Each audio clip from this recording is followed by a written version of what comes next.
All right, this is for those that are feeling stuck in their career. And if you need to hear this, many, many people do. And so I'm going to give you some tips, some tricks, a few things to think about, and a few strategies to just kind of take control, get yourself back on track and focus.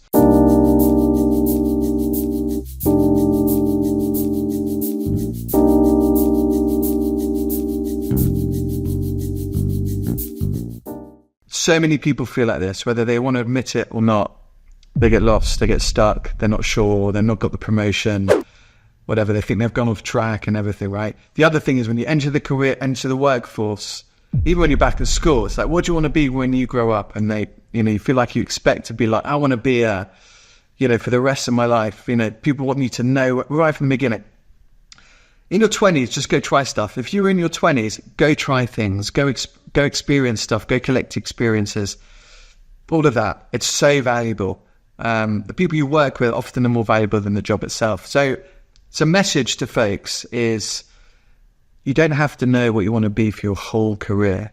Things change. And there's a wonderful book called The 100-Year Working Life. So you'll be working for a while and you might have 3 careers in your life. You do something for 20 years, maybe you want to transition to something else. And that's cool.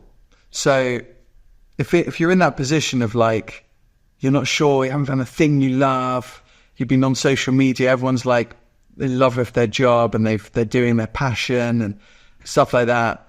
Most people aren't, and that's fine. And it takes you a while to find stuff. So this is what you should be doing. Think about the things that you enjoy from work, and think about the things that you want to be doing. And again, look, some people, and this is cool too, you're working to make money and that's it, right? Like you're going to just crack on. You don't like your job, you're getting paid well, you support your family. That's cool too. But you can still have some goals, and you can still set some goals for yourself, and you can still have some milestones, and you can still want to learn and develop things like that. So whatever your scenario is, take what I'm about to say and like fit it to your scenario. But I think that every year it's worth sitting down with a little pen and paper, do this analog, not digital. It's quite nice to write stuff. But hey, if you want to do it on digital, you can. And just think through some of the things, just a little retrospective, like what have I done? What am I enjoying? Like where am I at? Just a little sense check. This is working on you, right? And I call it like a business, right? You're a business. So it's about working on your business, not just in your business. Think of yourself as a business, right? You have like earning potential. You can take different strategies. You can do different things. You can put a personal board of directors together. You can get advice, and you can do different things to increase your revenue. And you can also increase your happiness, other things as well. So these career goals aren't just about money. It's a combination of things. I think there's a lot of things that go into having a really successful career and life.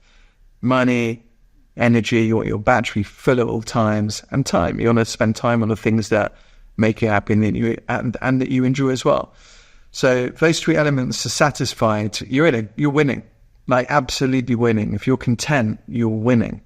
And don't get caught up in all of this, like you should be wanting to progress, you should be wanting to be the CEO, you should be wanting to like, should be. It's contextual, like depends on like where you're at, what you want to do. It's perfectly fine to be like, do you know what? I'm earning fine. It's good. I get time with my family. I get time to do these things I want to do. I'm really happy and I'm content.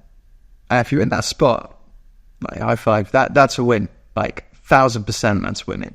That's where everyone wants to get to. And, so not everyone wants to continue progressing up. Not everyone wants to be the CEO. So, just take a breath and be like, what do you want to be? Like, not what do you want to do when you grow up, but one of the things that, that make you happy. Not everyone wants to be the manager. Some people are really good as an individual contributor. So just think through those things, write them down. And you can do you can do like a long-term-ish goal. I'd quite like to be doing this, and then you can work backwards. And so people call these things different things, right? SMART goals. For goals, what are the actions you need to do to get there? and so forth. I like that.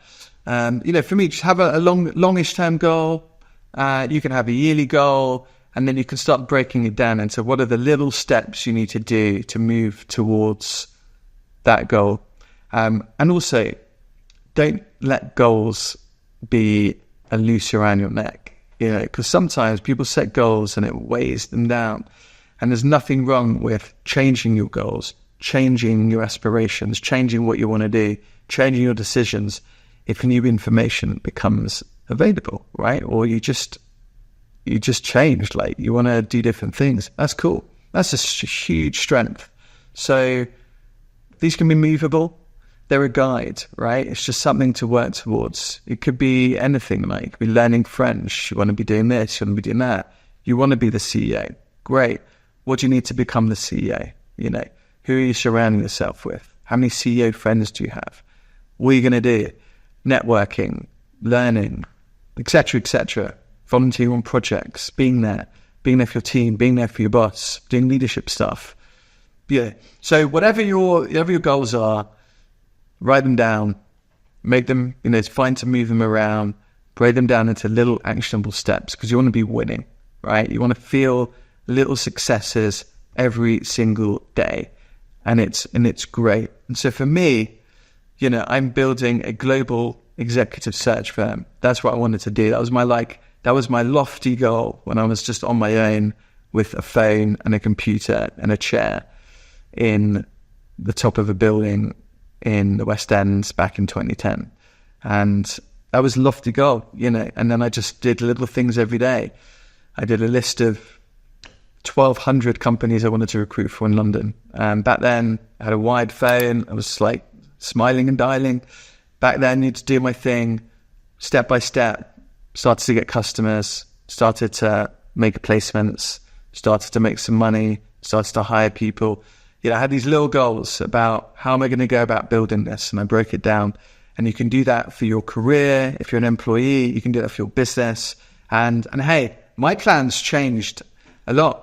I had to readjust. I had to refocus. I had to, whatever's going on out there, right? And that's a huge strength. So course correcting's good. And this is what this is. This is working on your business, not in your business. Like putting your head above the parapet and just see what's at the horizon, like sailing a ship, you just got to see what's in the horizon, what's coming. Am I on course? Do I need to change path? All of that, right? Some real cliched analogies, but they're so true. And it's worth doing, once a year, just that. And I quite like to do, what am I grateful for? Little gratitude diary. It's really nice. You can do some affirmations. You do a little bit of goal setting. You can do this once a year. You can write it down. You can keep moving them and stuff, And then these things don't take a huge amount of time. And they're worth doing, and they're really useful. And it's a really good way to go about doing things. And then the other thing that you can also do, and I really like this, is put a personal board of directors together. These are people that, from different walks of life that almost like mentors. It's like, what do you think? And they'll just yes people. They'll be like, what are you doing? You really? You think, or how can I do this? Helpful. Make sure they're positive. Make sure they're honest with you. And that's a really nice thing to do. Personal board of directors or mentors or something like that. But just people that are, they're external and they can give you some honest advice. It's a really good thing to do. Look, hope that's helpful, and enjoy.